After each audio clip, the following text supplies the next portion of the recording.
it will be the downfall of the like literature in general. It's like we don't want to publish things that will make people uncomfortable. And it's like, how much can you really learn about life if you're always comfortable? You know, like that's a fucking Disney movie right there. Yeah. You know, just always comfortable. You know, so luckily somebody did accept this story, and I do understand the concerns, but you know, my whole objective with the story was to kind of craft a 1984-esque story, but just with extreme hyperbolic sort of details.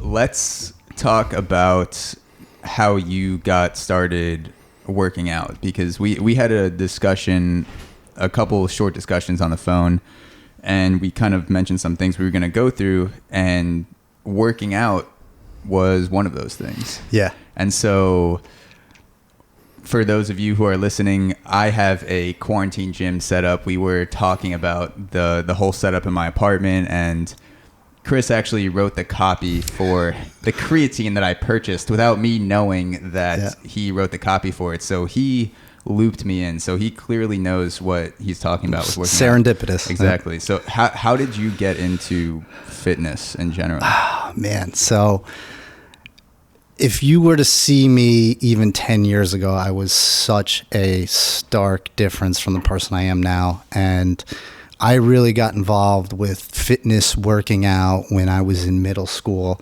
And it's like the quintessential story where the scrawny kid gets like picked on in middle school. Yeah. So he's like, I want to, you know, get bigger and, you know, get revenge, you know? So at the time, my dad and my brothers were very much into fitness. And I was like 7th grade and I'm like, I want to get jacked. I want to get big. And they just were like, all right, well, let's see what you're made of. You know, let's see if you have dedication, because everybody at some point's like, I want to get jacked. I want to, you know, have massive biceps, but it's only the select few that have the discipline to work out regularly that actually achieve that.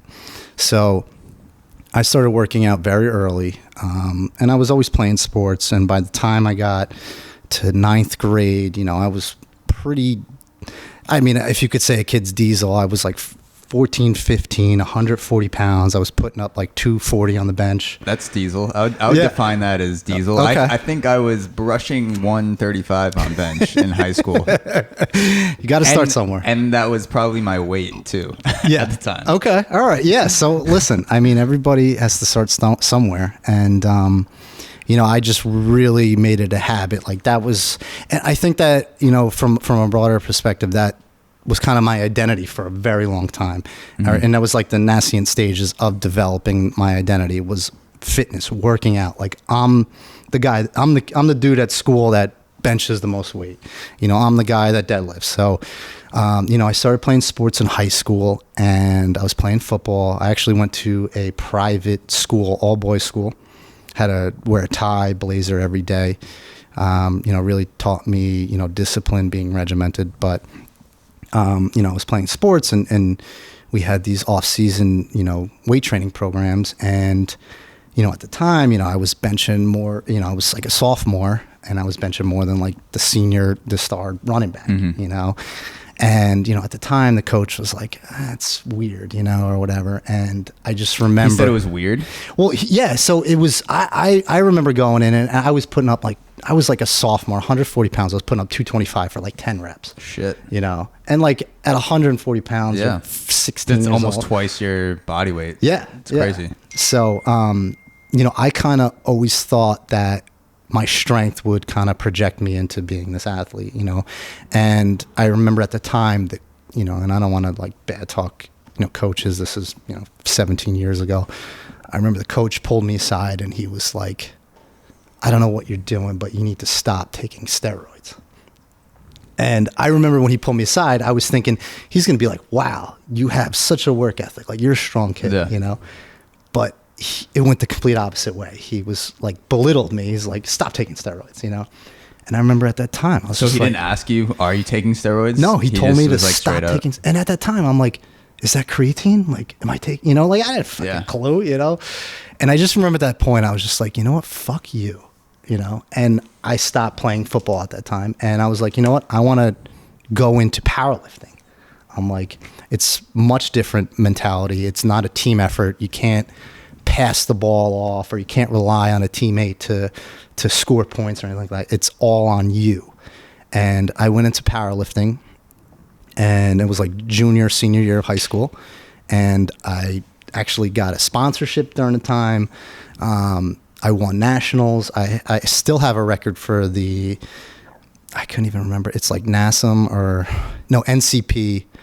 I don't even know what the federation is, but they used to have these competitions in Bordentown, Atlantic City, and I still have a record for bench press. It was like 100. I was 155 pounds, and I put up like 290. Jesus. And you're talking like a pause bench press. It's like commands down, all the way down, pause up, all the way up. Yeah. So by this time, you know, I'm going into college, and I'm like, all right, I'm the power lifter. You know, like that's me. And then when I got to college, I shifted to strongman. And I had a sponsorship in college. And that was pretty much my whole life at that time. You know, like college was this whole secondhand experience. It was, my main focus was strongman. And, you know, I would compete in contests. And I remember I won my second strongman contest. And it was like this euphoric high where I was just like, this is what I need to do. Mm-hmm. I need to be the strongest man. What do you think was driving you to pursue the strength aspects of competition rather than the sports aspect of competition? Because I know a lot of, or not a lot, but I know a few football players who, after their college career or pro football career faded, then they realized, oh, I have all this strength. Maybe I'll try to do strongman. And there are actually a couple of guys who do well in it from Richmond. But before that, I didn't know anyone in high school, at least that I was friends with, that was doing strongman from the jump. It was always baseball, football, something like that. What drew you to the strength aspect? So, you know, at the time, I didn't like the whole aspect of like, you can't work out as heavy. You have to focus on the sport. And I remember like, I used to have to scale back some of my workouts so I can perform. And I'm like, this sucks. Like, I'd rather be in the gym. Like, I don't want to run drills. Like, I want to go in and I want to overhead press, you know, like, so I always had, I had this early affinity for the working out aspect, the strength building. And so much so where I preferred to lift over actually playing the sport. And, you know, as the older I got, the clearer it became. And then I made that like my main focus. And, you know, like I said, I was grasping on that like as an identity.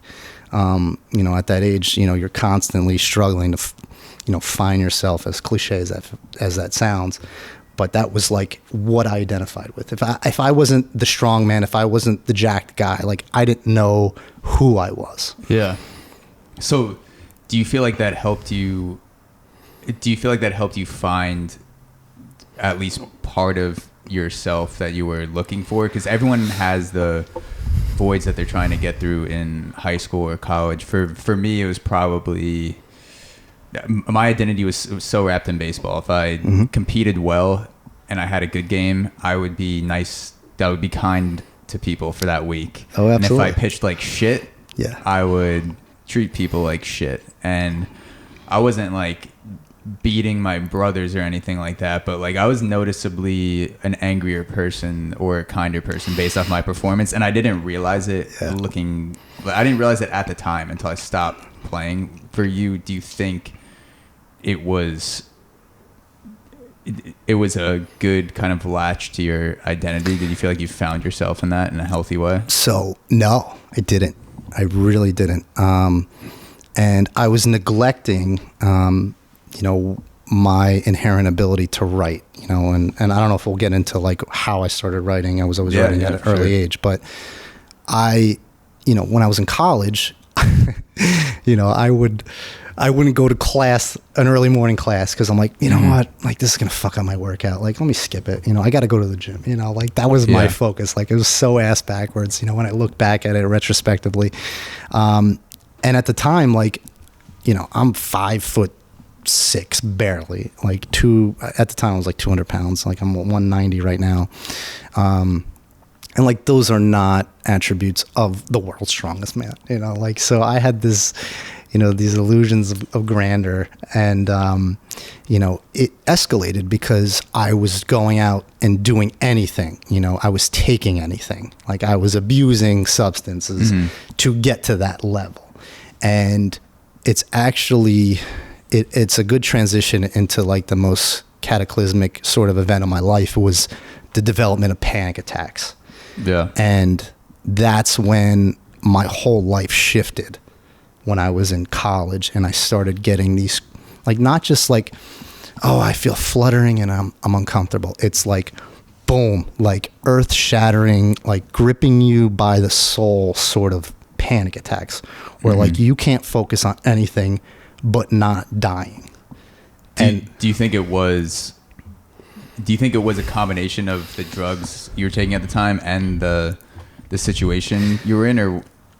I think that, you know, the certain drugs definitely exacerbated the situation, but, you know, later. Was it steroids at this point? Yeah, absolutely. I mean, if you even look at the industry right now, like none of the top, like every one of the top performers is on some sort of juice. Like that's just well known. Like if you ever followed Rich Piana before he died. Yeah. Like he'll tell you, be like, that guy you idolize on juice, you know? Yeah, like the guy who's telling you that he got jacked by taking whey protein and doing band curls in the magazine that's like 6'3", 300 pounds, or 4% body fat. Did you ever see Bigger, Stronger, Faster, the documentary? Yes, yeah. And like, so that stuff is 100% accurate. Yeah. And, you know, the panic attacks really kind of, at the time, they were like devastating, they were crippling, and they were inhibiting my ability to even exist.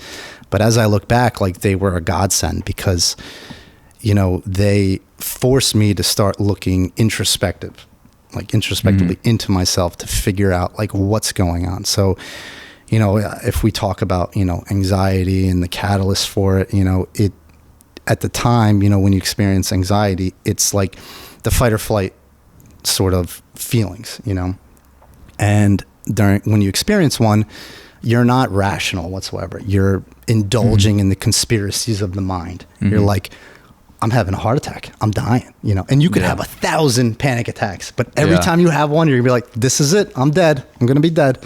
Yeah. I've spoken about it a couple times on the podcast. I'm just going to raise.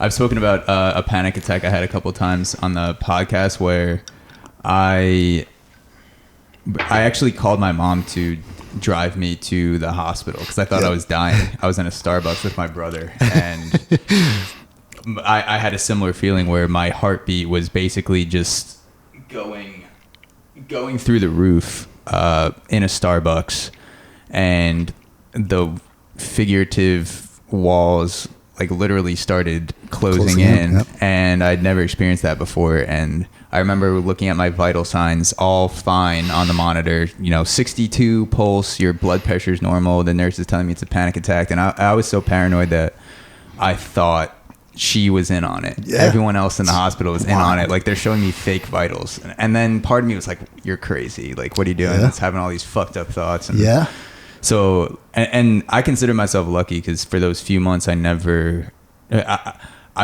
nervous system was kind of fried for a few months, but then eventually it kind of went back to normal. But I know people wake up every day thinking it's gonna be a nightmare as soon as they wake up. Yeah.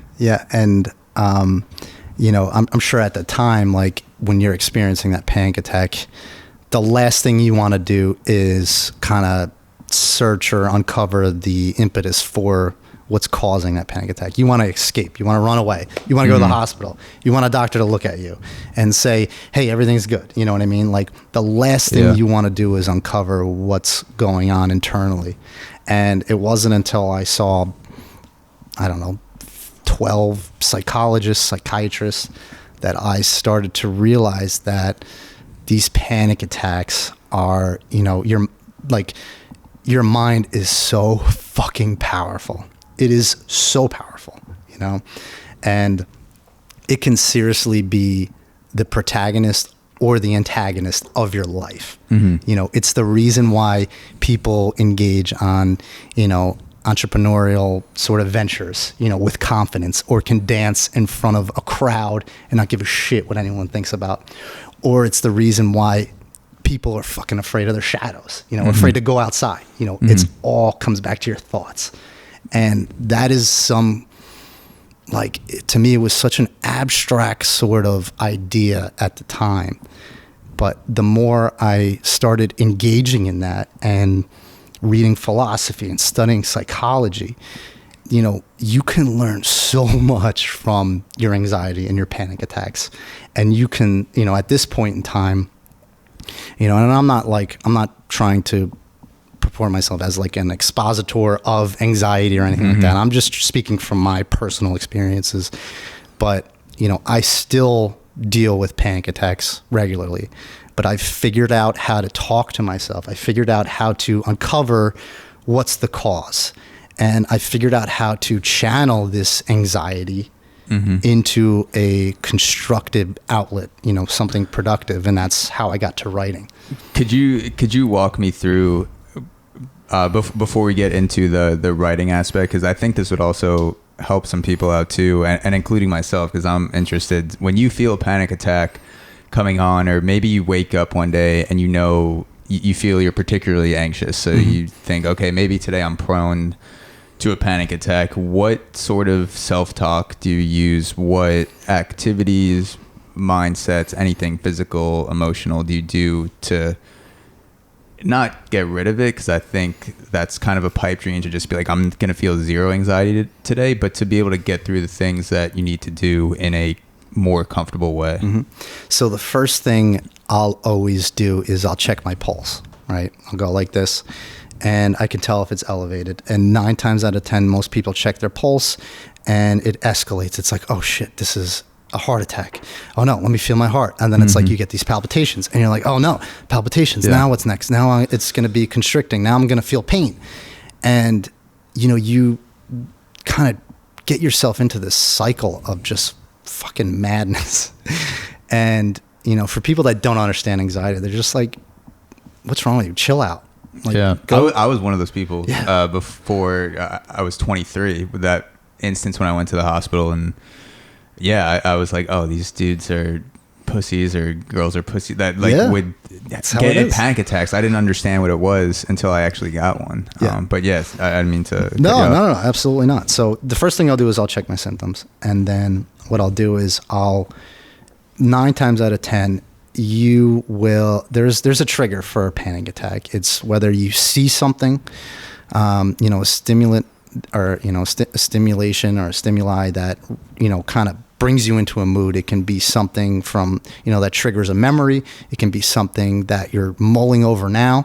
And it sends you into this torrent of just thought and just panic. And, you know, it sounds so like blasé, but like, you have to try to focus on your breath, you know, and you want to breathe in through your nose, breathe out through your mouth. And like most people will just be like, and just make it even worse, you know.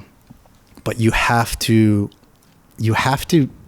take back control from your panic attack. And that's the one thing that I've learned is that you tend to revert yourself into this victim mentality. Like, I am being assailed right now. I am under attack. You need to, and it's so painful. It's so easy to say this, but it takes so much practice. Like, I've been dealing with panic attacks almost 13 years now. And like, I'll still get a panic attack and I'll be like, I don't know what to do. I don't know what to do, you know? And I've had thousands of them, you know?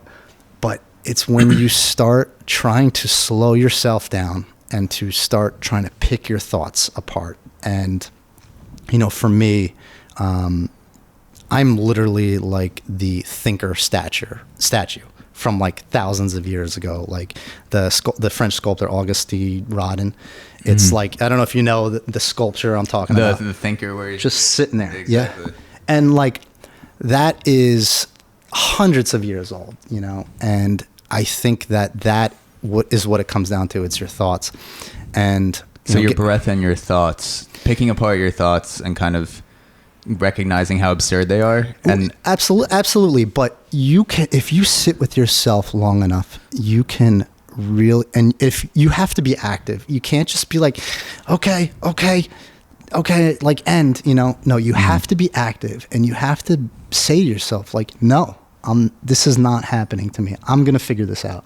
And if you could sit with yourself, and this is something I've like tried to experiment with, like kind of giving myself a panic attack to kind of like.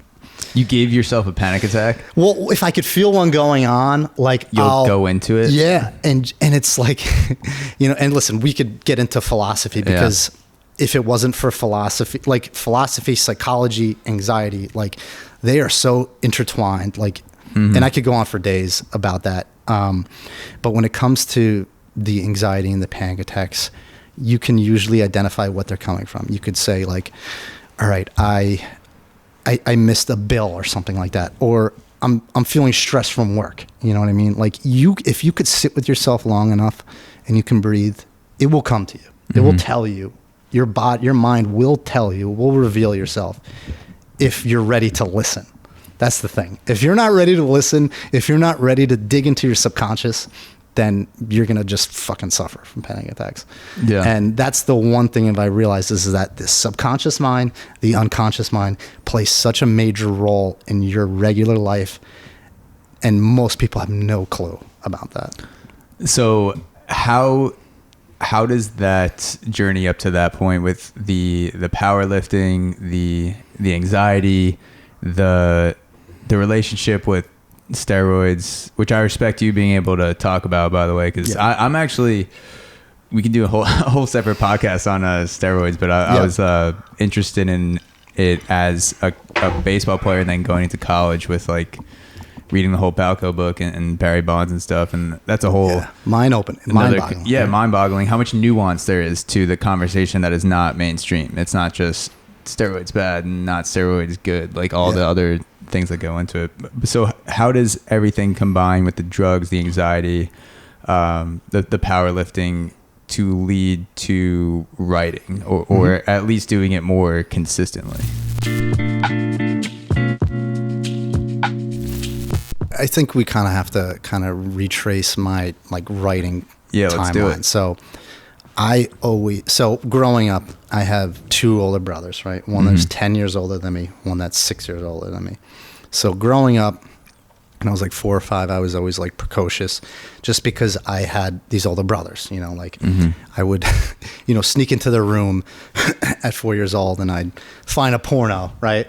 In a VCR with like ripped off tape on it and I'd watch it, it says like physics homework. Yeah. And that's just what you do as a kid. Yeah. You idolize your brothers, they're almost like gods to you. So I would always like try to emulate them. I listened to the music that they listened to, and I always had this hyperactive sense of like creativity, imagination. Like when I would play with toys, like I wouldn't just take figures and fight them, right? Like I would come up with like backstories, like at 6 years old, like here's the G.I. Joe, here's Colonel such and such, and he's an alcoholic, and this is at like 6 years old, and I'm like, and he's struggling to deal with like everyday life, and he's channeling his aggression into killing other soldiers, like that's a very deep picture for a 6-year-old to paint with an action figure. So fast forward to third grade, I am the first kid in William Woodruff School in New Jersey to get suspended for a book that I wrote, right? What was this book? And shout out to Robbie Yanada, who I kind of lured him into this. He did nothing. I just wrote his name on it because we were friends. Yeah. But I wrote this book, and I was 8 years old, and it was about me and this kid Robbie, and we would go to New York City because that's the cool spot to be in, New York City, obviously, and we fought bad guys, and we went to strip clubs in it, and I drew like naked chicks, and I had curse words in it, and I remember it vividly at the time. Like my third grade teacher, Miss Kyle, saw me coloring and writing. She's like, "Oh, what are you working on?" And I just, I remember looking up and I'm like, holy shit. I'm like, no, she can't see this. And she grabbed it and she started reading it. And sure enough, I was suspended. And at the time, my parents were like, holy shit, like, you can't write stuff. You can't put anything in writing. And from 8 years old to 14 years old, I was always getting in trouble. I had one of those, do you remember those online journals or open journal that was like kind of popular for a little bit? It sounds familiar. I don't know if I ever used one, but I can kind of picture it. So I was always writing stuff that got me in trouble, and I wrote like an open journal, and I was like mimicking Fight Club at the time, and I was like 12 or 11, and the school, kids were like, yeah, let's start a Fight Club. Yeah. And then I got in trouble with that at school. So like I have a history of always getting in trouble with writing. So your writing was actually sparking action within the students at the school. Yeah. I was, which is the definition of a good writer. You want people to take action. Yeah. I mean, in a sense, I was always, and I don't know, maybe I was bored, I was in the suburbs, but I was very impressionable. I would see these movies and I'd listen to this music, and, I just had this imagination, and I would always put something in writing, and it always, got me in trouble. And, so fast forward when I'm in high school, I was in all English honors classes. Mm-hmm. And because they read the strip club story, they were like, this kid's advanced. No, we kept that a secret. But you were telling, you wanted to tell deep stories that had darker, more kind of like hedonistic aspects in them from a younger age. So like getting into that whole dark sort of aspect, as a kid, I always identified with the villains in Batman. I was never the superhero. I was always the Penguin or the Joker or, the villain. And, looking back at it, I'm like, I always had like a proclivity towards the darkness and like the bad sort of aspect, But so getting back to high school, I was in English honors classes, and I had a really inspiring English teacher in high school, Mr. DiFiore, who I actually still keep in touch with today. And he just had a way of making being intellectual cool, and, it's the stereotype goes, if you're smart, you're, a dweeb, Mm-hmm. And he just had a way of reading literature, and we covered Edgar Allan Poe and Nathaniel Hawthorne, and he had a way of relating these topics to contemporary sort of issues, like the Cask of Amontillado that deals with, deception. Mm-hmm. A lot of these issues, and it just like really resonated with me. So I always had this ability to write, but, I kind of got sucked into this whole aspect of powerlifting and strongman. And, for a while there in college, I would do these contests, and I would maybe take top 5. I would never win because I'm not 6'5", 300 pounds. And so for a while there, I'm like, what? I keep taking this stuff. I keep busting my ass off, and it's getting me nowhere. And I realized at the time that was the catalyst for my panic attacks. Like, I was getting no sort of validation from the strongman aspect any longer. You felt trapped by it? Yeah. Almost? Yeah, absolutely. And, that escalated into me seeking validation and affirmation through a relationship, right?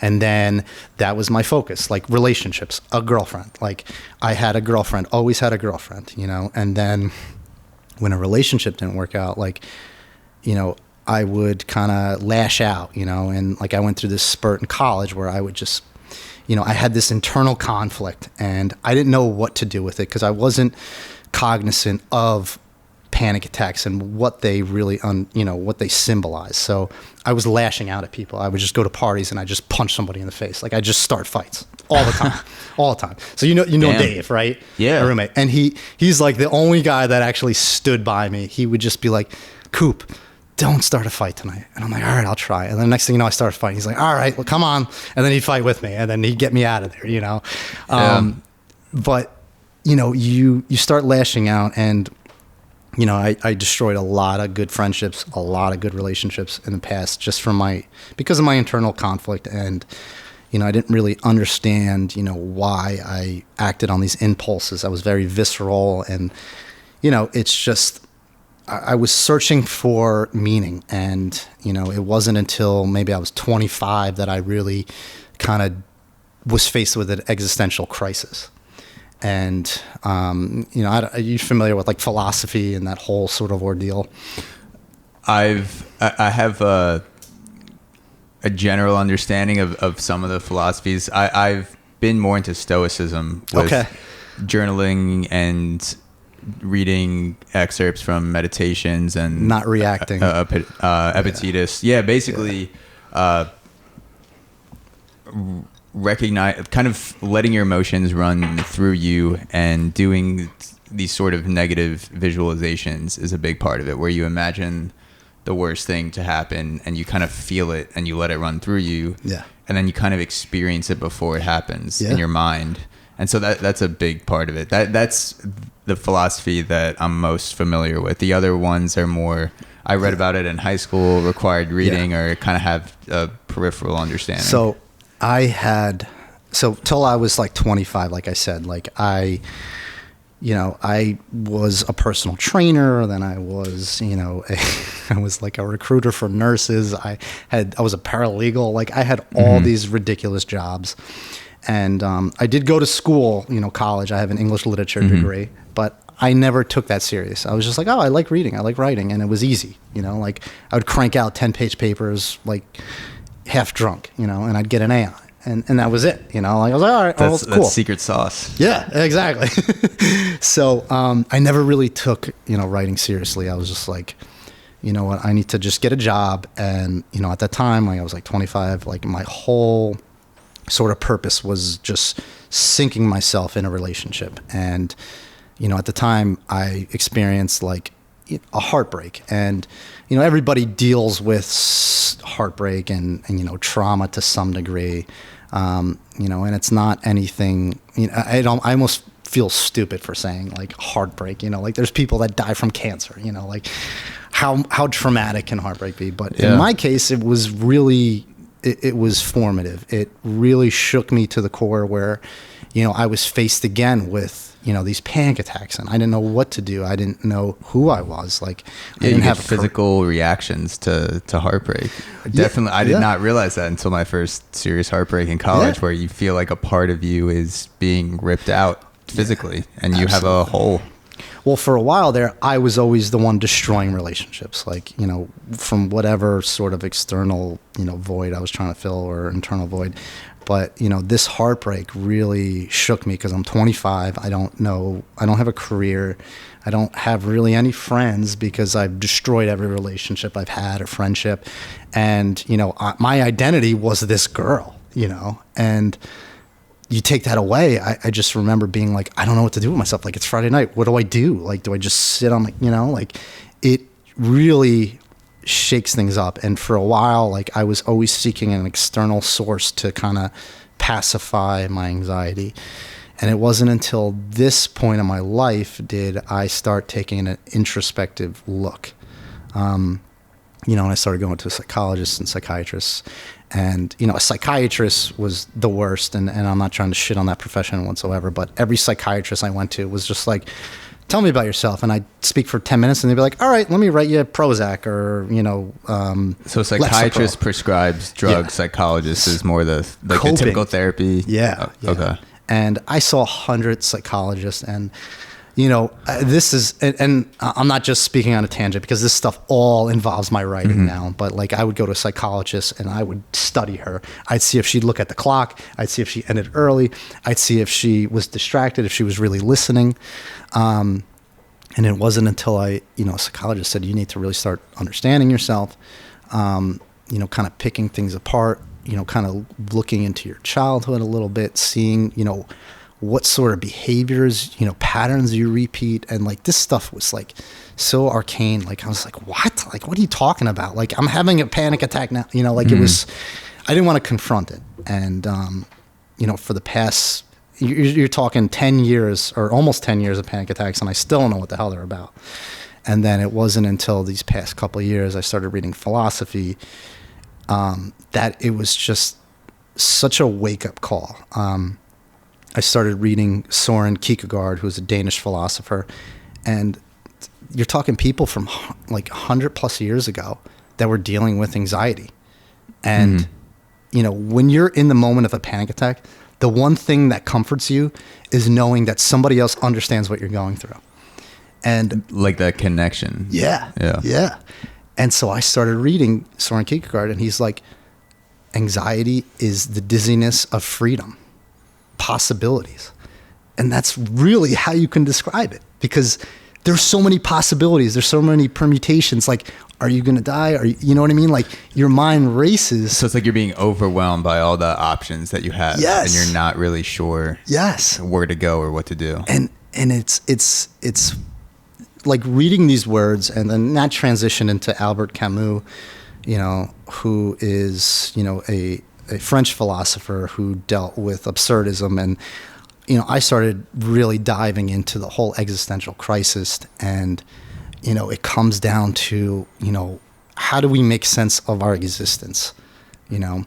And, you know, he talks about, you know, the leap of faith. You know, if you put all of your credence in religion, you know, then that's how you explain us being here. That's how you explain us right now, you know, speaking. Like, a guy in the sky created us, and once we die, we're going to go live in heaven, and we're going to be living on, you know, plush comforters, and everything's going to be great, you know? And, you know, and I got fed some of this stuff in high school and stuff like that, but, you know, you can grasp onto these ideas, but it's not until you take this sort of dialectic approach where you're like, is that really it? Like, are women experiencing pain in childbirth because of original sin, you know, according to the Bible? Like, is that how you want to live your life? Like, oh yeah, that's why, you know? Yeah. So I took this deeper dive into, you know, existentialism, and existentialism is just finding meaning. And there's a vein in nihilism. You know, and nihilism is the belief that everything means nothing. There's no point of doing anything. It's a very pessimistic outlook. And it wasn't until I started kind of reading about absurdism that I really, like, everything just clicked.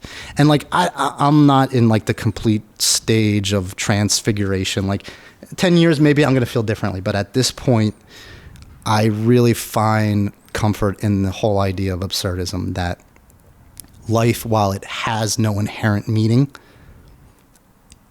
you can embrace that. You can kind of rebel against the meaning and enjoy trivial bullshit. Like, so nihilism is no meaning, and that's where it ends. And then absurdism is the same idea, the no meaning, and also the counteraction to the no meaning. Yeah. So absurdism is that life is absurd. There's no reason for anything. But, you know, and when I say life is meaningless with absurdism, people are like, well, that's just so pessimistic, and that conflicts with my Pinterest board and inspirational quotes. That doesn't go on my mood board. Yeah. That's not my mood board. And like, I'm like, you're not listening, because the whole idea of life being meaningless is not a negative sort of sentiment. It is the complete opposite. It is inspiring. It is the reason that we should all be present in the moment now, enjoying the people we love, you know, enjoying what makes us feel purposeful. And it's not this negative sentiment. It is the most liberating idea, you know, that you have the ability to fail at something. And who gives a shit? Because none of this really matters in the end. Like, so to get into philosophy, like, we're all going to fucking die, right? Yeah, that's a big part of Stoicism. Yeah. Meditate on your death. Well, they say meditation is practicing for death, right? Yeah. And like, I think if we, you know, we're so conditioned to avoid death. We're so conditioned to avoid rejection. We want to avoid all these things because we've been told, we've been conditioned that these things are no good. Avoid them. You know, put on the Disney Channel, put on a romantic comedy and smile, you know, like, and I feel like we are really missing out, like, the whole beauty of life. You know, the fact that we all die someday gives our time right now meaning. If we lived forever, if we go and we live with God in heaven, then what's the point of stress, you know, like, of doing anything right now if down the road we're just going to be living in heaven. You know, like that's awesome. So I'll just sit on this couch and do nothing until it's time to go to heaven, you know? Yeah. Like the fact that you can embrace that there's no light at the end of the tunnel, for me at least, is the most liberating idea. So from writing, right? If I write a book, I should be writing this book to sell it, you know? Like that would be like, oh, you know, if I believed, if I wasn't an absurdist, it would be like, all right, if you write this book, then that's your purpose, right? But if you don't get it sold, then you failed, right? And that sort of idea is kind of transmuted my whole philosophy about writing. It's like, no, you write this book right now for yourself because you enjoy it. You don't worry about if somebody's going to pick it up, if a publisher is going to pick it up, you know? And that sort of idea, I mean, for me at least, has really helped me manage my anxiety, because for a while there, you're like, oh, you're going to die, you know? And it's like, well, if you're going to die, you're going to die. And that's it. Yeah. You kind of acquiesce to all this pressure that you have to do something. You have to feel a certain way. Yeah. I do feel like acknowledging death and thinking about death has made the things that I do feel more meaningful and allowed me to be more present. And I went to an all-boys Catholic school. Oh, you did too. So you know how to tie your tie, right? I tied them and left them in my locker and just put it around and looped them up. And okay. I still know how to tie it. I haven't worn a tie in probably almost a year. I tried to avoid ties like the plague. Okay. Not to reference the Old Testament. Yeah.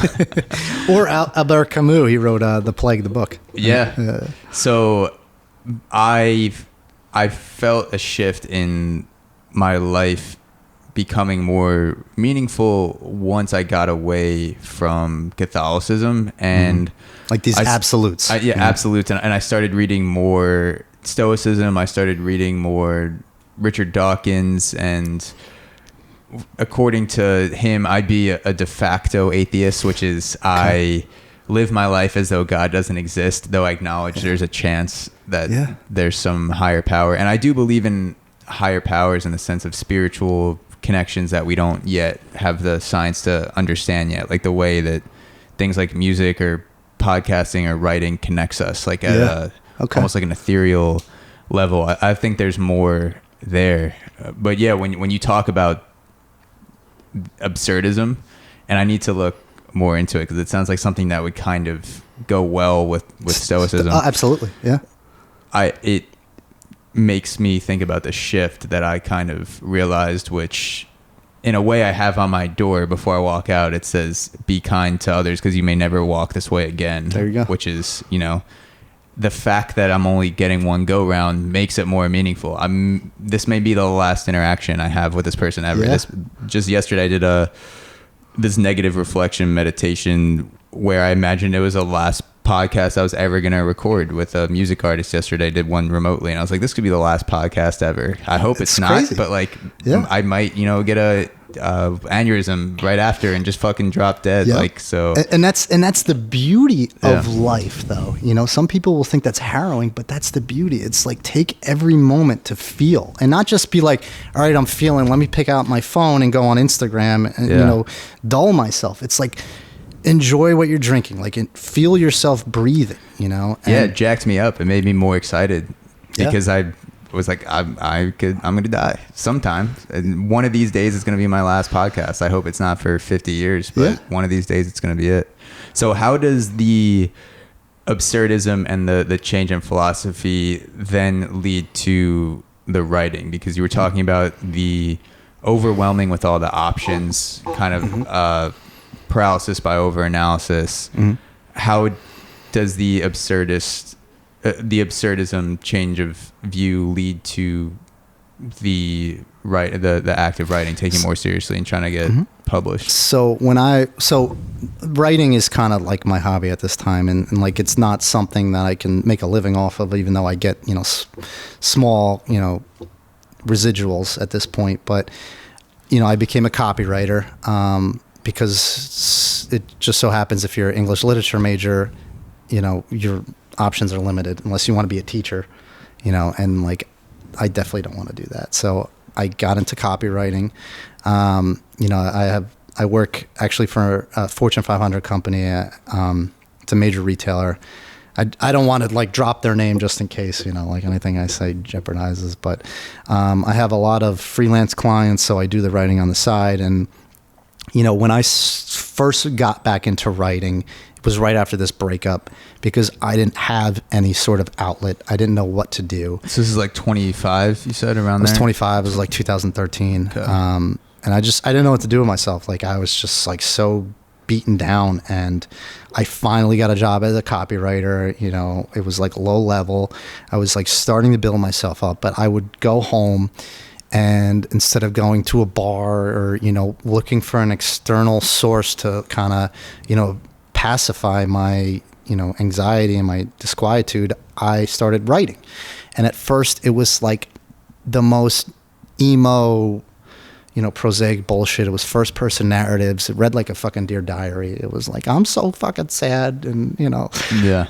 But when I look back at it, But it was writing. It was writing. Yeah. It really was. And it really helped understand, like I started writing to help understand myself. And, you know, that sounds like one of those cliches, something that you read on Instagram, but when you start writing... That's going to be the caption for this interview. Chris writes to understand himself. Oh, God. Yeah, just fucking kill me. So, you know, I started writing, and you'd write these thoughts down. And when you go back and you look at it, you start realizing, like, what was important to yourself. You know, like, what sort of things did you pay attention to, you know? And you can start... It's so therapeutic, and it's easy to say, but when you write something down and you go back and you read it and you feel it, you own it, and you can kind of move on for it. And so this, like, Dear Diary breakup book was my first book. It was called Fix It Broken. And before I knew it, I had a 110,000 word novel. And I was, you know, this is 2016. I just kept writing on with it. And, I was done with it, and then I started pitching it around, and I got it accepted. So I got 2 acceptances. My first query letter ever. And I don't know if you know about query letters, right? Mm-mm. So the publishing industry is fucking exhausting, right? So to sell a book, you need to acquire literary agents. You need to require representation, because big publishers don't want to bother with unsolicited manuscripts. You know, they want to get it pitched by people that are reputable. So the way a query letter works is you have to search literary agents. You have to study up on them, see what their likes are, see what their strong cases are, and then you have to write the most aggrandizing, you know, pompous, like, letter. It's almost like a research paper, and it's like, hi, I discovered you through this, and I know you like this, I know you published this, and I see that you have an interest in that, you know. And it's like, it's stuff that just sucks the life out of your soul. Yeah. And I wrote like you don't want to be doing it. You'd rather be spending your time writing something else. It's the worst experience ever.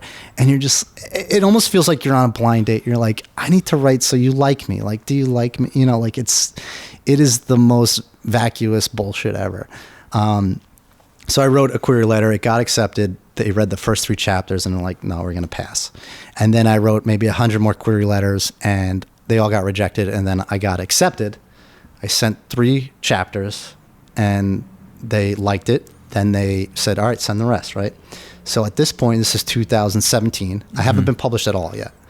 And I'm like, holy shit. So you've been writing for 4 years at this point? Just that book. Okay. Just that book. And so I finally get accepted, and they're like, hey, listen, we're going to offer you a deal. And I'm like, holy shit, I'm going to be a writer, right? Mm-hmm. And they're like, there's one stipulation. They're like, well, actually, there's several stipulations.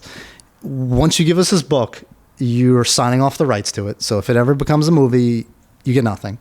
And they're like, also, we want to change the ending, right? And I'm like, you want to change the ending? I'm like, all right, well, what is it? And they're like, well, we like that it ends, you know, ambiguously, but we kind of want like a really happy ending.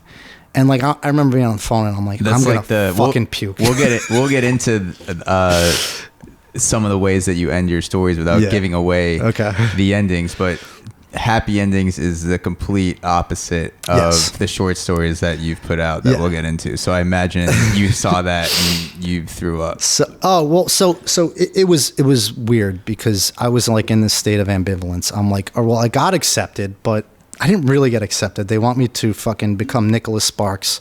And the title of my book is Fix It Broken. And the whole pitch is not everything that's broken always needs to get fixed, right? And that's like the overarching theme. This guy thinks he needs to fix himself. He needs to improve himself. And, it kind of channeled this whole sentiment that, a lot of people are going to disagree with, but, people are so consumed with trying to find themselves, and what they really need to do is start understanding themselves. All right. Because you can search for everything, you can, look, you can read whatever, but until you start understanding yourself, you're never going to be complacent. And finding yourself is a one-time thing. You find yourself and you think, oh, this is me. Understanding yourself is a lifelong journey. There's a more of a constant implication of you wake up and you understand yourself more deeply, or you don't. Yeah, every day. But say you find yourself, right? So what's the point of doing anything after that? You can then what's just die. Goal? Just waste away on Instagram. Exactly. So getting back to this book, so they wanted me to fix this ending where he reconnects with his college girlfriend and they fall in love at his book signing. And I'm like, holy shit, like I would rather fucking light myself on fire than write that ending. And I had... What did you tell them? And I'm like, I'll think about it. And they're like, listen, we don't want to step on your creative toes, okay? And like they speak in these metaphors. Yeah.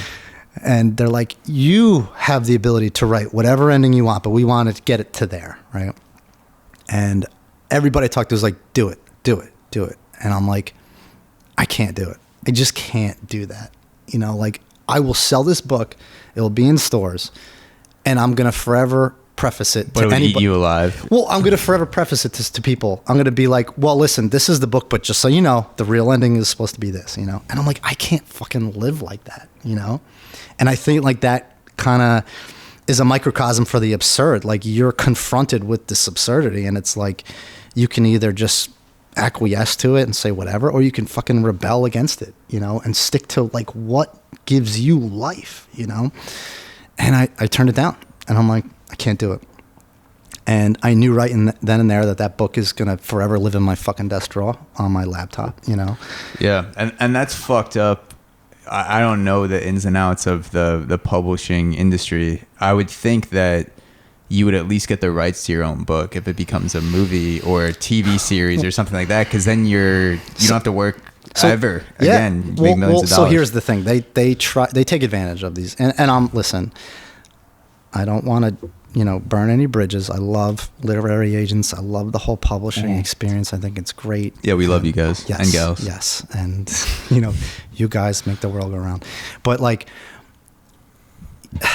from that aspect, it's like I don't know. Like how do you live with yourself at that point? If you're sacrificing that much, and I think that they take advantage of these unpublished writers. It's like, you want to be published, you're going to do what I say, and I understand they have to, try to market your book, and they want to try to find a niche for it and a target audience. And I understand the logistics of all that, but I'm like, at the end of the day, I'm like, this book is inspiring by itself. It's telling you that if you're broken, you don't have to fix yourself. I'm like, how is that not inspiring? Like, is that inspiring, or is like his fucking, an unrealistic ending, him reconnecting with a girlfriend? Like, in a lot of ways, a happy ending is uninspiring because really is. It's such a huge separation from how I feel in my own life compared to how things are always ending up. And not to say that I'm not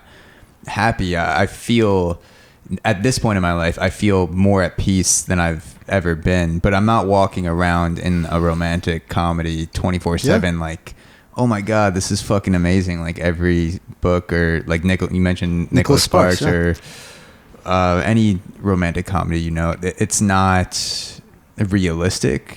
And at the same time, for whatever reason, publishing companies have decided that they want to try to sell something else.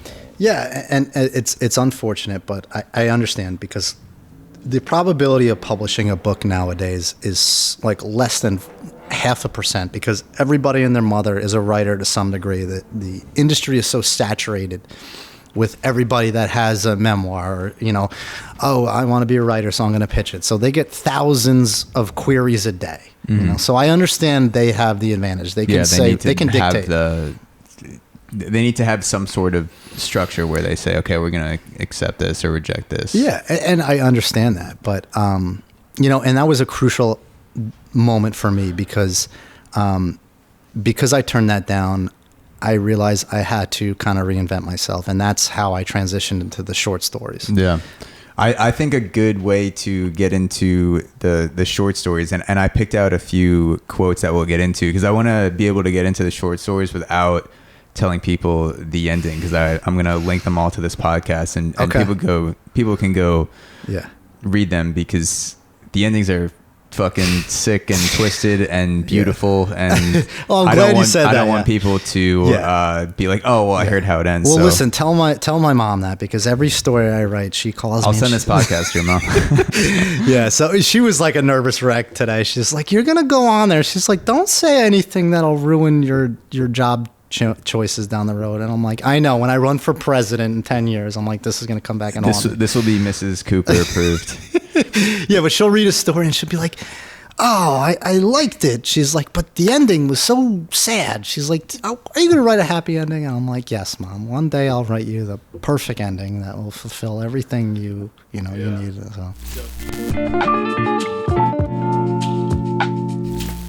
So let's get into some of the rejection letters that you sent me before the podcast. And to give some background information, these are from your most recent story called Calvin Klein. Yeah.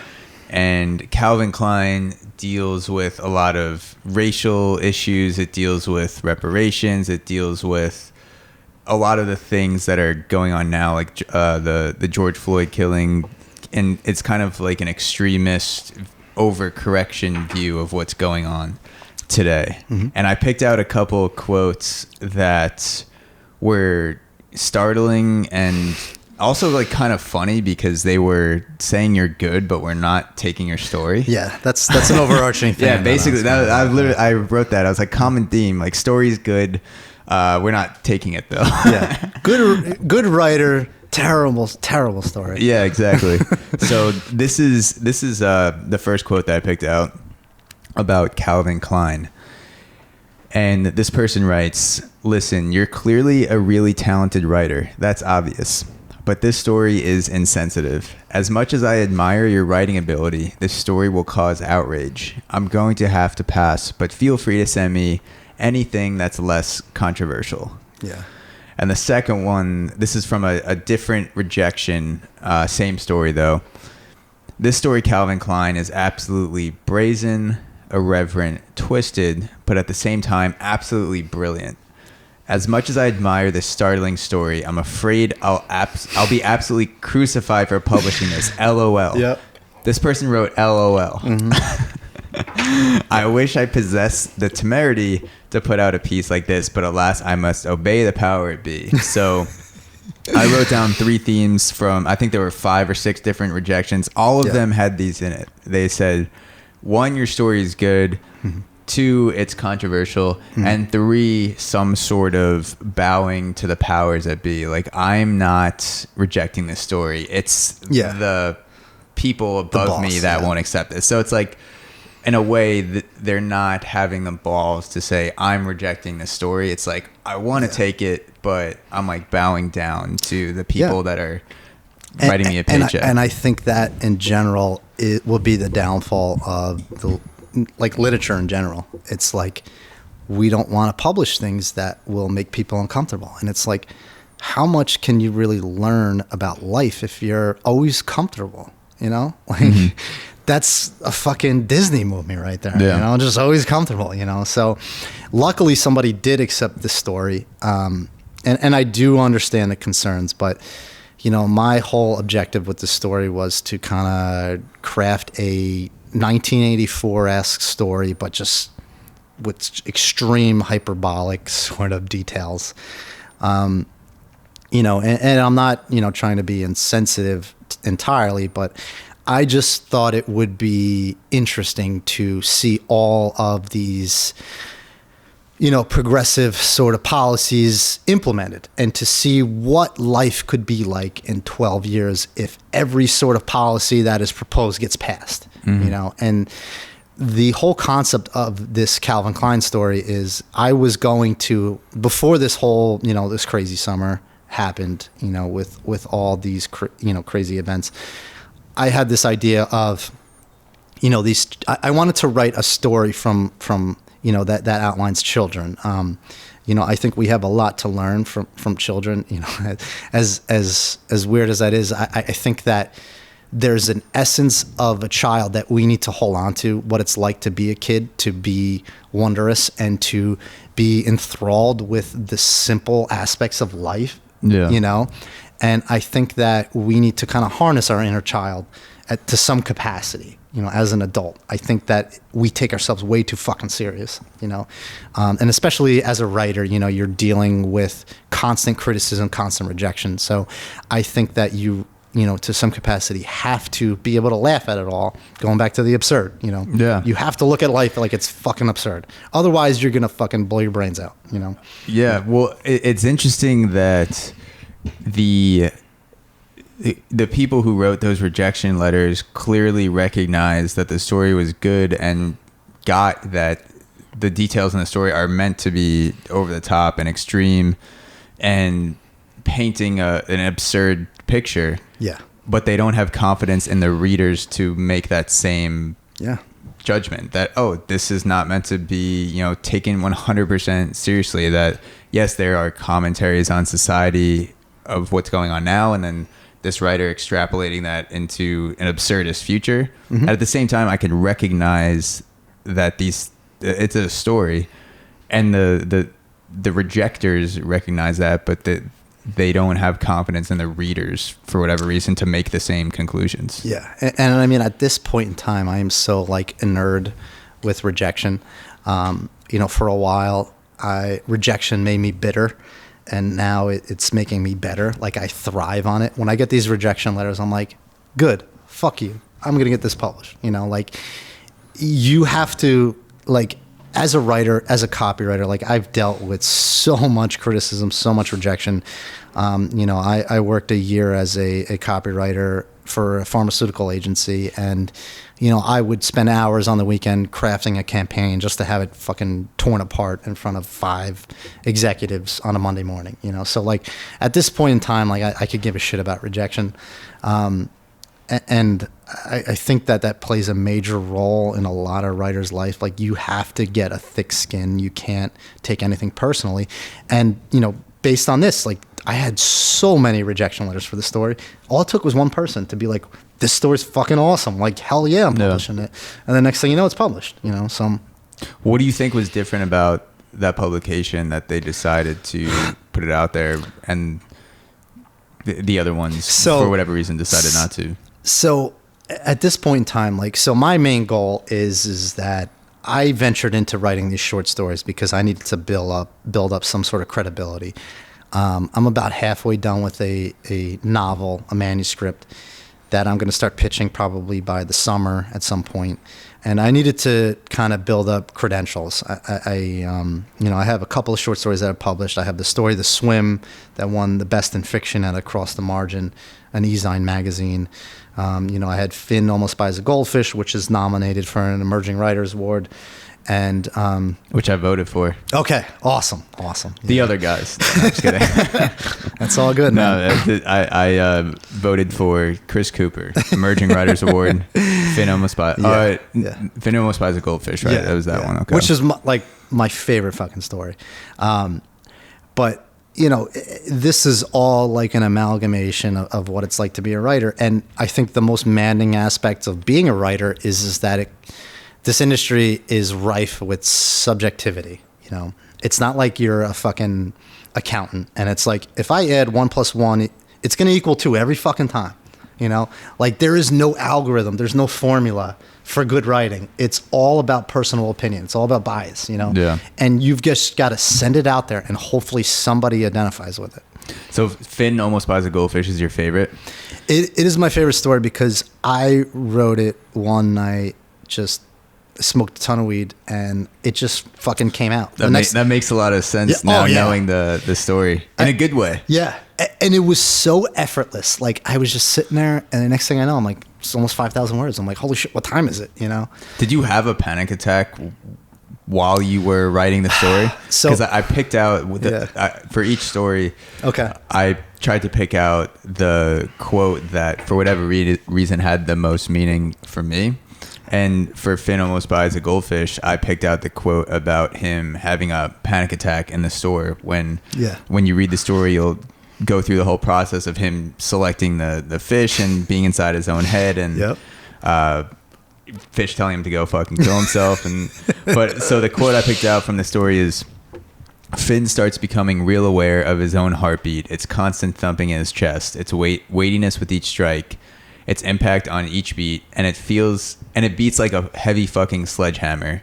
And Finn thinks he's feeling pain along with each manic flutter, but he's not entirely sure. And when I read that, it took me back to exactly how I felt when an anxiety attack comes on, where I feel my heart, or at least I think I feel my heart speeding up. Yeah. And then I'm like looking for some other source of pain that my mind can latch on to, and got feelings of anxiety reading the story, which only points to how good the writing is, that it can actually induce a panic attack. Go read the story. Awesome. For a panic attack. But no, like seriously, it when I was reading it, I felt that this is the best articulated version of what I feel that I've read about panic attacks. It takes me back to those moments where I can't explain what's going on, but I know this is happening in my body, and everyone else probably thinks I'm fucking crazy, and like the thoughts start to set in, and heartbeat and shit like that. Yeah. So Finn Almost Buys a Goldfish is I was figuring out a way to, I really wanted to die. So first of all, I guess you can kind of see the connection, the correlation between my book being rejected because it's not happy enough. So now I'm like, all right, I'm never writing a fucking happy story now. You know, like that's kind of where I'm at. I'm like, I'm going to overwhelm you in darkness to the point where you're like, I can't not publish this stuff, you know? And I also at a same sort of sentiment believe, you know, there's this quote by this Indian philosopher, Auxoro, and he says, a certain darkness is needed to see the stars. And that's something that really resonates with me, because I think that to kind of get a full scale, a full vantage of life, you need to be able to go through the bad to see the good. You know, life can be harrowing and horrible, and at the same time beautiful and inspiring. And I think that most of the time, if you can kind of, portray the darkness, you can eventually see the light, you know, the good in life.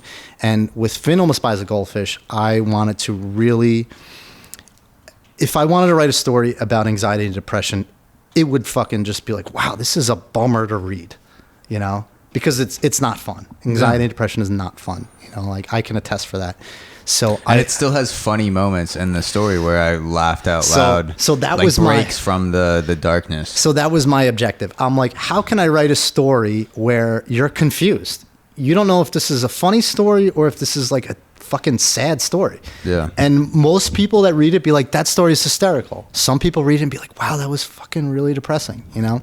And I kind of wanted to kind of explore the absurdity. Like the title is Finn Almost Buys a Goldfish. That's the whole story. The dude, Finn, is almost buys a goldfish.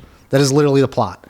He goes to, and I wanted to juxtapose, you know, these simplistic sort of ideas. Like he's going to go to the store and buy a goldfish. But I wanted to kind of explore the dichotomy of like simple things and abstract sort of concepts and the way you think, you know? So like he'll go to the store and he'll be like looking at goldfish, and he'll, you know, he's done research on it, you know.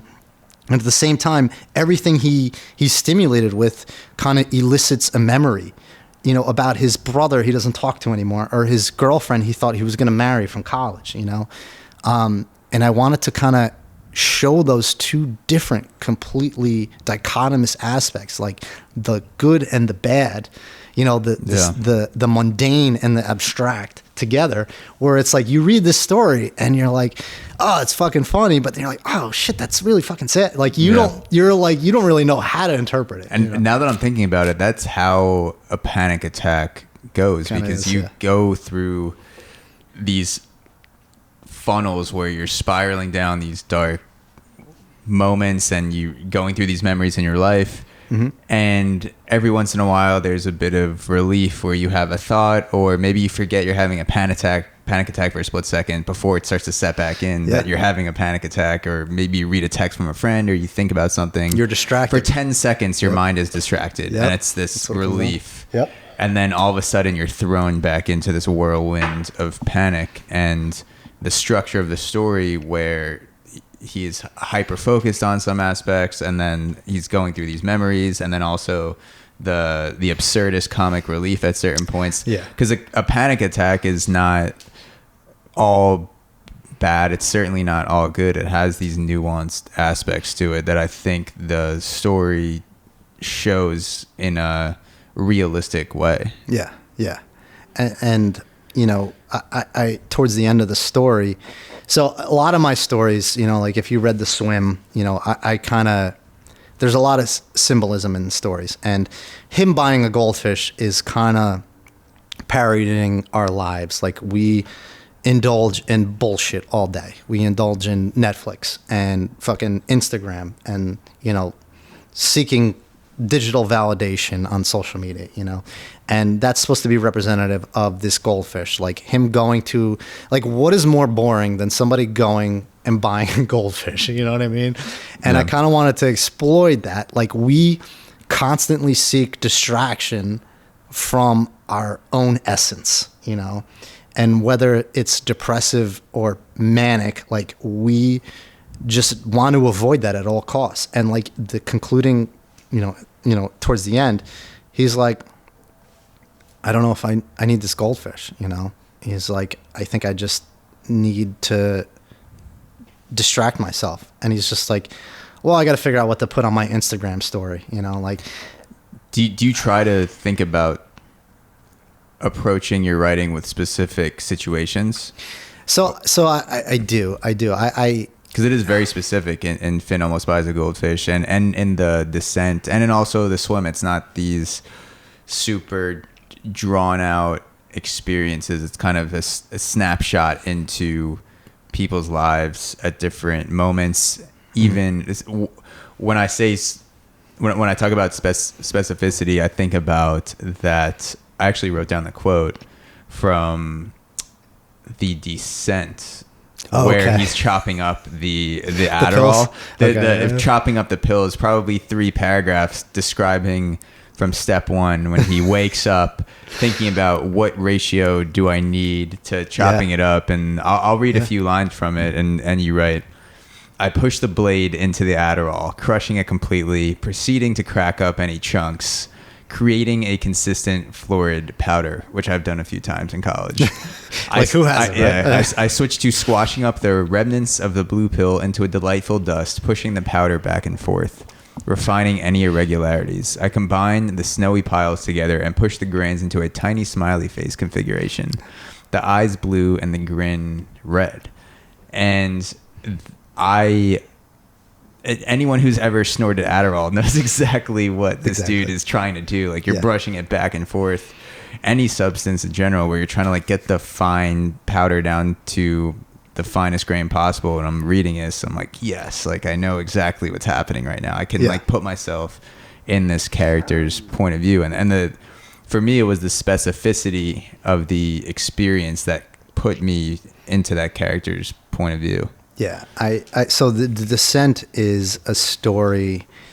At this point in time, like when I wrote Descent, it came out in March, and I was trying to explore different sort of characters and like the traumas and vicissitudes they experience in life. And I was just like, what would it be like?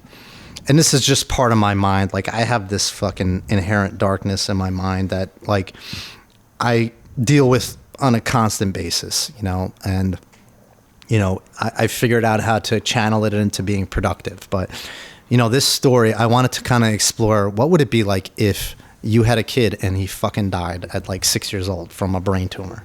You know, like, what does that do to a person? Yeah. You know, like, how does that affect their marriage?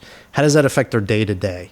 You know, and a part of me identified with the protagonist. It's like, he didn't know what to do, so he sought external, you know, illicit drugs, you know, and he sunk himself into that.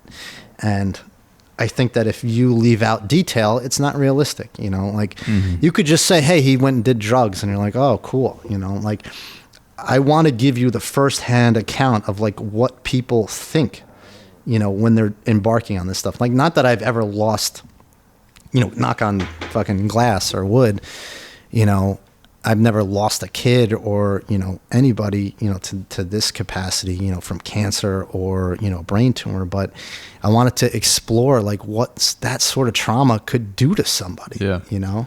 And with the dark ending and the descent, you feel for the protagonist, this guy that lost his son, his marriage fell apart. It's not like he's this dark character that you don't know why he's doing what he's doing. Why is he taking these drugs? Why is he acting out? You know, you'll read the story if you're listening to hear how it all pans out. But I can guarantee that when you do read it, you'll at least, even if you don't agree with what the main character is doing, you understand his motivations. You understand the actions along with his darkness and why he would feel compelled to do something like that. Yeah, and he's looking. He develops a scapegoat, the doctor that couldn't save him, that told him that his son is going to be okay. And I think that that's a common theme. We tend to blame others, you know, for the you know, the aspects of our life that are unpleasant. And, you know, this character develops an obsession with the doctor, you know, and he, you know, takes it personally, because I think, you know, anybody that loses somebody to that degree, you know, might ruminate and develop an obsession with somebody that was supposed to be a savior, you know. And like, when you read the story, you can't tell. It's like, is that doctor negligent, you know, in his treatment, or is this protagonist just nuts, you know? Like, you don't know. It's like kind of this mind fuck, you know, and you're kind of on the journey for it. Yeah. The victim mentality is a common theme. In The Descent, he has the doctor. In The Swim, he talks about his bitch wife, you know, when is she going to clean the fucking house, like shit like that. So The Swim is one of those, so The Swim is always going to have a special, you know, part in my heart, just because that was the first story I ever had published. And, you know, I had a very so going back to that whole breakup year, I kind of experienced a lot of sort of aspects of life. I've never really experienced death before. And my grandma at the time, you know, she was living with us, and she developed Alzheimer's and dementia. And I got to firsthand see how that affects you. And I've never really experienced death before, you know. And, you know, I know at some point, you know, I think about it every fucking day, that like, I'm going to have to bury my parents at some point. You know, they're older. And it's like, I know, like, I'm cognizant that the worst days of my life are still ahead of me. You know, I think about that constantly. But when I experience my firsthand account of death with my grandma, you know, she went and slipped in and out of these manic episodes where she is having conversations with her husband that has been dead for years, over a decade, a sister or a brother that's been dead for 20 plus years, a neighbor that she knew momentarily. And it's like, you kind of lose focus on life, you know, and like, you don't really realize how, you know, these interactions, these experiences affect you and how they seep into your mind to some degree until like 40, 50 years later, you know? And that was like so mind boggling to me, to see her just like terrified, you know, not sure what's going to happen, not sure who she's talking to. And that was like kind of my first experience with death. And there was a lot to learn from it, because you see this and it's like, what can I do right now to kind of prepare myself? Because we are all going to experience that to some degree. And we can surround ourselves with materialistic things. We can surround ourselves with relationships, but we will all face death alone. You know, Yeah.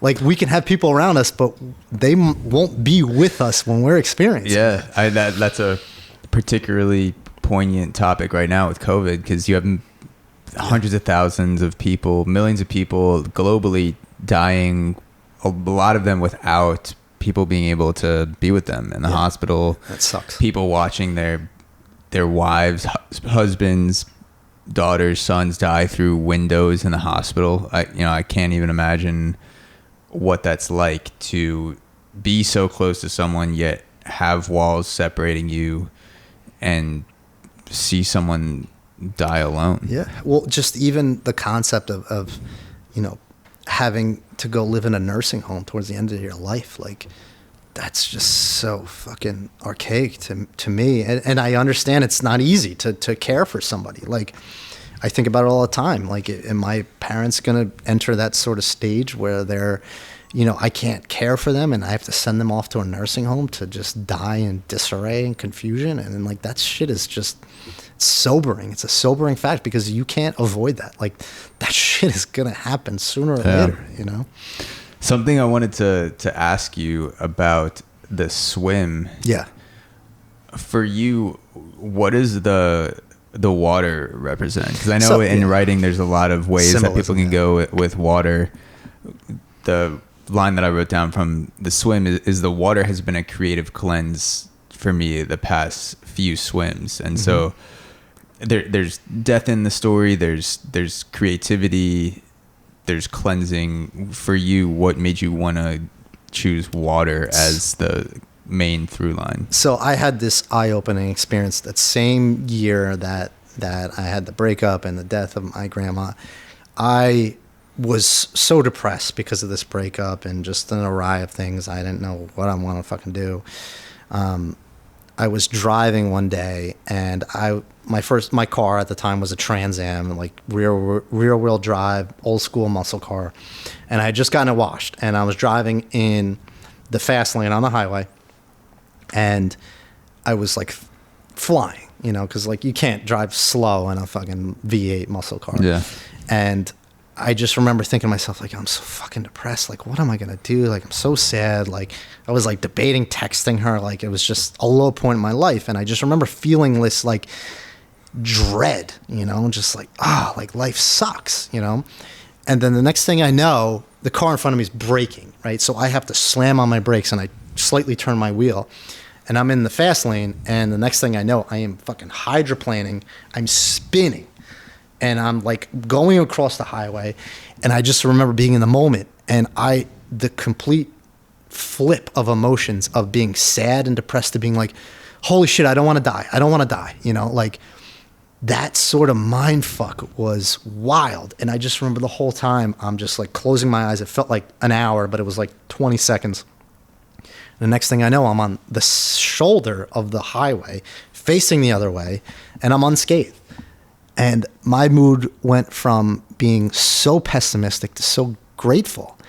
And I think we get wrapped up in our daily lives, that we become consumed with our disappointments, our expectations. And it sometimes takes these near-death experiences to realize how fortunate we are to fucking be alive, to breathe. And I kind of wanted to explore that in the swim.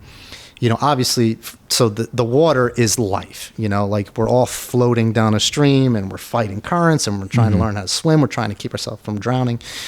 And in that story, he is all in his head. He's like, I feel like a failure. Life sucks. My wife sucks. I can't get a blowjob, all this shit. Like, these are common themes, people might think about, And he goes for this swim.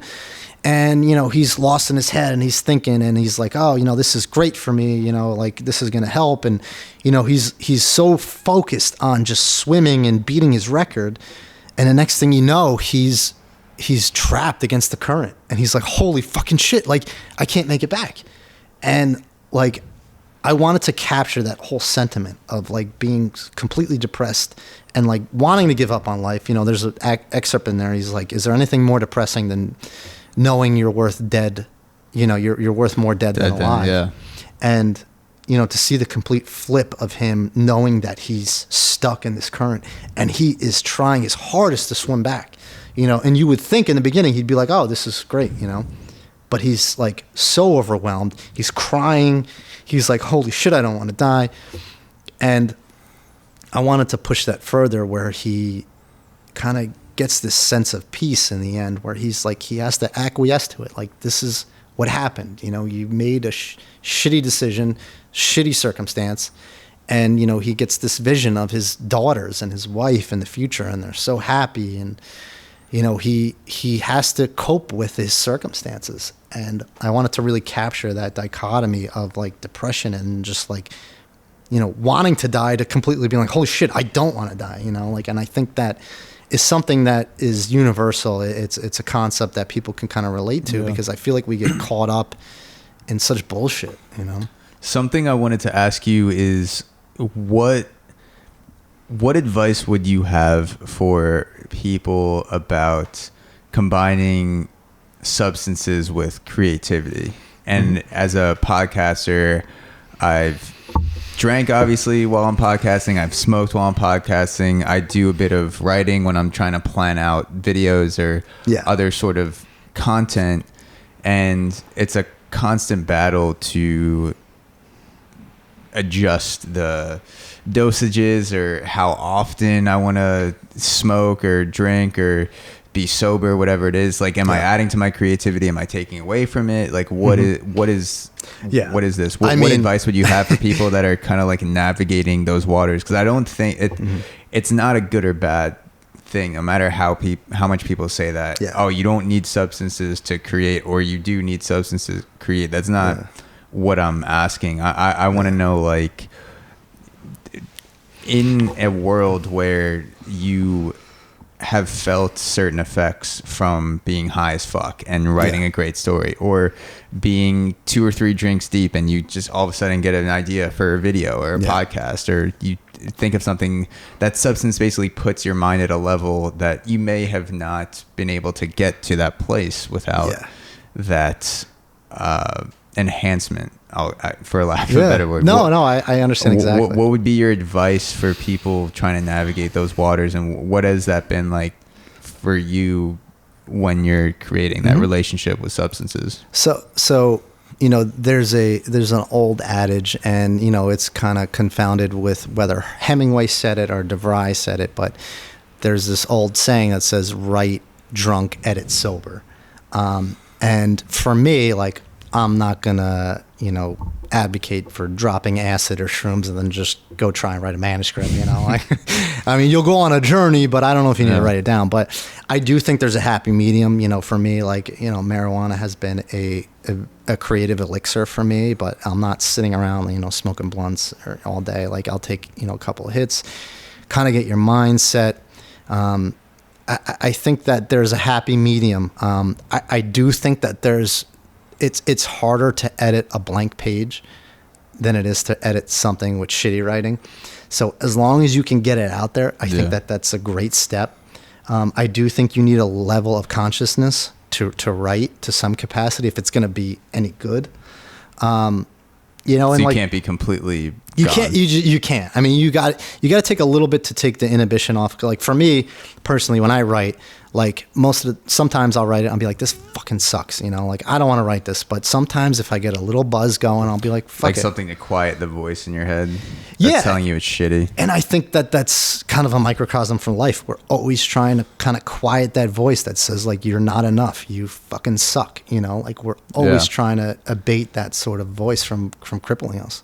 I heard on Tim Ferriss, he had an investor, Naval Ravikant, on recently. That's the guy that does the bulletproof or 5 bullets or something like that. Tim Ferriss does 5 Bullet Friday. There you go.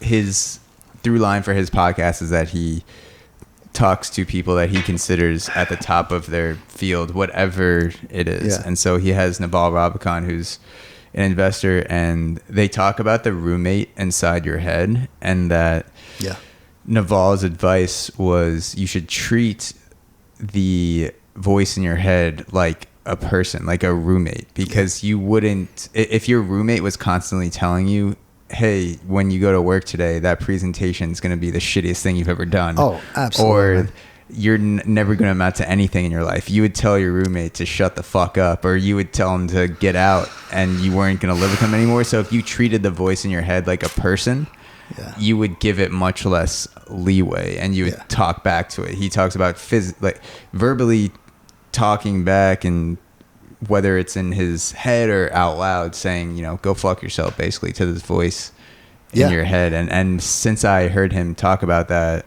this is probably a couple months ago on the podcast, I've definitely felt a positive effect from hearing those voices in my head, wherever they're coming from, saying, you know, this is gonna be the shittiest podcast we ever recorded, or you're an imposter. you have no business talking. No one gives a fuck about what you're doing, which may be true, but at the same time, I still feel excited by it. So I want to do it, and treating that voice like a roommate has given me more freedom in navigating that relationship.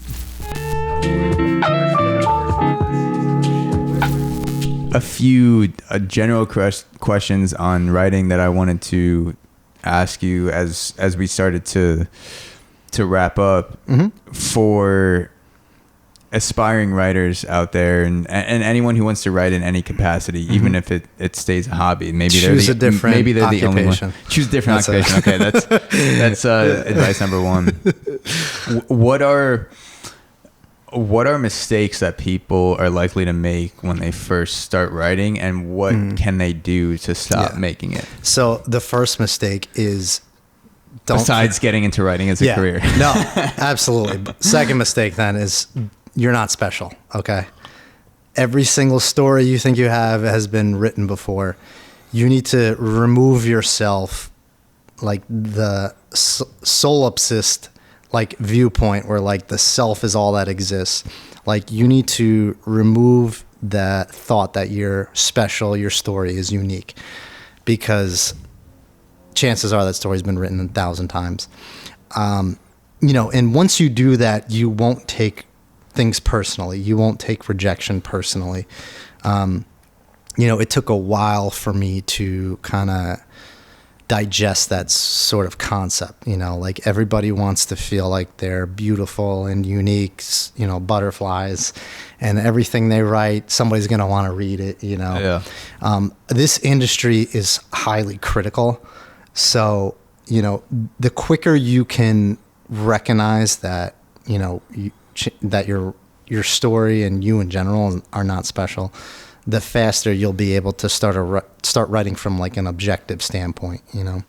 It's funny when you talk about rejection and reminding yourself that you're not special. I think about rejection in the dating process. Yeah, same sort of mentality. As a single 27-year-old guy living in Brooklyn, I need to remind myself often that I'm not special, especially when I'm getting rejected. Or earlier in my life, I would take rejection personally in dating, where I thought, I gotta make this person be into me so I can reject them. Later, it's a whole power struggle. Exactly. Power dynamic. And now I'm much more of the mindset, which I guess just comes with maturity. If someone rejects me, or if I reject them, the timing wasn't right, the situation wasn't right. Me being myself in a more bold fashion, that's either going to lead to this person liking me more or rejecting me more quickly. So I'd rather get to that point where they, after a first or second date, are going to think, I like this dude, or I fucking hate this dude, and I don't want to talk to him again, or I want to talk to him again in a big way. And so that's made me, one, makes dating more exciting, and two, you waste so much less time. Oh, absolutely. Because you're not like being a skim milk version of yourself. Well, here's the thing. I mean, to kind of transition to kind of give that some sort of context, like, we put facades on every single day. We portray ourselves as these personages that we want to believe that we are. We want to kind of impress people. We want to posture. And, you know, we fill ourselves with these identities and the ways we want to be perceived. And we kind of, you know, put a varnish over our authentic selves. And it isn't until you start embracing your authentic self that you're going to actually start meeting somebody that's, you know, your sort of caliber, you know? And I think that's with every aspect of life. We're constantly trying to portray ourselves as people that we want to believe that we are. Yeah. Whether it's dating or creating, there's that layer where you're not sure if you want to break through it to be your true self. You have this protective, professional 9-to-5 office version of yourself where you want other people to accept you. At the same time, if you break through that layer, it gives other people permission to also stop bullshitting too. And then that guy or girl sees you do that and you're like, oh, we're not putting on airs here. I can actually be myself around this person. So it kind of maybe starts a chain reaction. Well, the problem is that if we portray ourselves as our genuine, authentic selves, you know, we are subjecting ourselves to vulnerability. We're susceptible, you know, because if I'm showing you who I am, if you get rejected and you're showing yourself who you really are, what's worse than that? Unless you don't take rejection personally, which takes a lot of effort and something I'm constantly working on. Like I said, with dating or creativity, we're all doing it, man. Having the non-personal reaction to rejection in your back pocket for me has been what's given me the strength to be myself in certain circumstances, whether it's on a podcast or hanging out with friends, going on a first date or something like that, where I know, okay, if this person rejects me, that it happens. It's okay. And that is giving me, it's information. Yeah. It's information at the end of the day. It's saying this person is not the right one for me, or this person is not going to be a future subscriber of this podcast. There you go. That's okay. But we're conditioned to want to please everybody. We want everybody to like us. And that is like so out of touch with reality. And it's not until we accept that we're not for everybody. You know, like I accept the fact that my stories are not for everybody. You know, and once you embrace that and once you're okay with that, you're going to be okay with yourself. Yeah. Well, your stories, anyone's stories, it is not for anybody. With the rejection letters, and I've never kind of seen behind the curtain of rejection in the publishing industry, and I'm glad you sent me the letters because these people are basically saying, you are my cup of tea. Mm-hmm. I can't publish. I'm not allowed to. Yeah, like I'm not allowed to like you. Yeah. I'll read it. Whoever publishes it, I'll share it from my burner Twitter account. There you go. But I'm not gonna come out and publicly support this. It's interesting and exciting to me, and I can't get behind it, which is kind of a sad thing. Listen, man. It takes time, you know, and like it takes practice, you know. Like I'm 33. And I'm just starting to come into like the acceptance of who I am and the fact that like I don't have 1,000 friends and like, you know, I'm okay with that. Like the end of the day, you have to be okay with yourself. And that's the most important, crucial aspect of existing, you know? And if you're not okay with yourself, that leads to all sorts of torrents of just fucking madness. Do you ever self-publish? So here's the thing, and my anxiety has sort of transformed into this need to be productive, and I'm okay with that. You know, like I recognize it. I understand that like I can't watch more than an hour of TV, or the voice in my roommate in my head will be like, "Hey, you fucking piece of shit, go write something, go read a book, stop watching TV." You know, like, and I understand that. It's like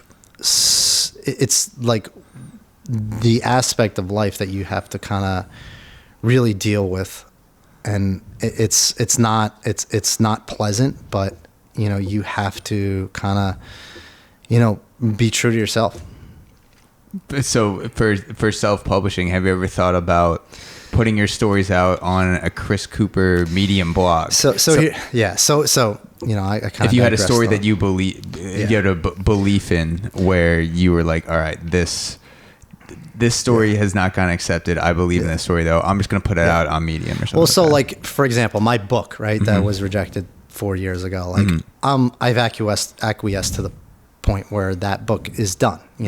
And self-publishing is alluring to people. You want to get their name out there, but for me as a person, I wouldn't feel authentic to myself until somebody says, "Okay, I want to publish that." It's not for me. It's for the collaboration aspect. I am my harshest critic. There's no harsher critic than the voice inside of my head. And the voice inside my head says, no, you're not self-publishing. You need to fucking endure rejection. You need to better yourself. You need to learn how to write. You need to craft better descriptions, better word choices, until somebody says this is worth publishing. And that's where I'm at. And I'm perfectly okay with that. If I write this book I'm working on that I fucking devote hours at night into, if it doesn't get picked up, I'm okay with that, and that's it.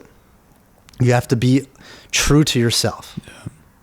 Yeah. The last thing I wanted to ask you is, what motivates you to keep writing short stories? Because you have the day job as a copywriter. Yeah. It obviously takes a lot of time and effort to put in the stories on top of your full-time job, on top of relationships, on top of all the other bullshit that comes with living life. What motivates you to keep writing short stories? The voice that you want to put out into the world, your own boss in a sense, as a writer, when other people may stop short of that, or may give up, or may just say fuck it. And I think it just comes down to just being true to yourself. And at this point in time, like, I'm probably going to take a break from short stories because I want to get this novel, this manuscript ready to pitch by the summer. But, if I go back to it, then it's fine. If an idea comes to me, if I want to explore an emotion or a certain circumstance, then I'll start writing. But, the hardest aspect, the crux of my writing career is that, when I first published The Swim, I was faced with the concept of, like, are you going to write for a publisher, or are you going to write for yourself? And at the end of the day, you have to write for yourself. You have to. Otherwise, you're going to constantly feel like a fucking fraud, And that's where I'm at. I'm like, if I fucking write this 100,000 word novel that I, poured my soul out to, and it doesn't get published, and that's fine. That's the fucking absurd, That's fine. That's it. You got to stop trying to live your life for this, this goal. You have to be okay with whatever happens to you, Otherwise, if you don't reach a goal, that is the type of shit that fucking makes you want to walk out into traffic.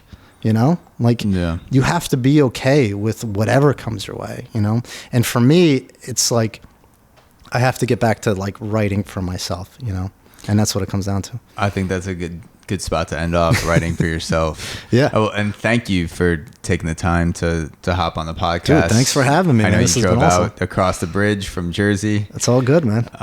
But yeah, thank you. And for anyone listening, go read The Descent. Go read Finn Almost Buys a Goldfish. Go read Calvin Klein. I'll link all the short stories in the description of the podcast, so wherever you're listening, you can click into it. There is a novel on the horizon by Chris Cooper that you can look forward to. If you're a literary agent out there, yes, go ahead, get in contact. Well, speaking of that, where can people contact you? Where can they follow you if they have any questions that I want to hit you up? I do partake in Instagram as much as I hate it and as much as I hate myself for indulging at it. But you can follow me at Coop, COOPD 88 on Instagram, and you can see, links to my short stories. I do have a sponsorship with Phoenix, which is a supplement company. So I still, engage in the strongman sort of aspects. As cerebral as I am, I also need that visceral aspect of working out and, being one with yourself and breathing and fucking lifting and engaging in like primitive sort of aspects. So. Hell yeah. Fuck yeah. Well, this has been an incredible Saturday afternoon leaking into the night. I appreciate it. Absolutely, Thanks, Chris. man. Thanks, man. Thanks for having me.